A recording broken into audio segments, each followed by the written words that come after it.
आइंदा आम इंतखाबात के लिए इंतखाबी निशानात के अलॉटमेंट। इलेक्शन कमीशन ने 25 सियासी जमातों की दरखास्तों पर एतराज़ात आयद कर दी। सियासी जमातों को नोटिस भी जारी। सियासी जमातों को एतराज़ात दूर करने की हिदायत। जमीयत उलमा इस्लाम, ऑल पाकिस्तान मुस्लिम लीग, पाकिस्तान पीपल्स पार्टी को नोटिस जारी।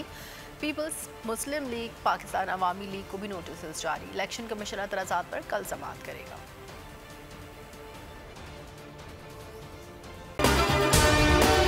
अगर आपको ये वीडियो पसंद आई है तो हमारे चैनल को सब्सक्राइब कीजिए और बेल आइकन पर क्लिक कीजिए।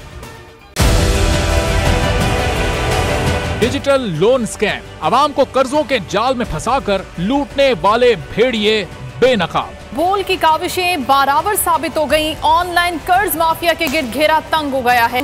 बोल ने दिया अपने आवाम का साथ, उठाई इस स्कैम के खिलाफ आवाज। बोल की डिजिटल लोन स्कैम के खिलाफ आगाही मुहिम की सबसे बड़ी ट्रांसमिशन 59% आवाम ने देखी अपनी स्क्रीन पर, क्योंकि बोल है पाकिस्तान का नंबर 1 न्यूज चैनल। सब्सक्राइब करें और बेल दबाएं ताकि कोई खबर रह न जाए।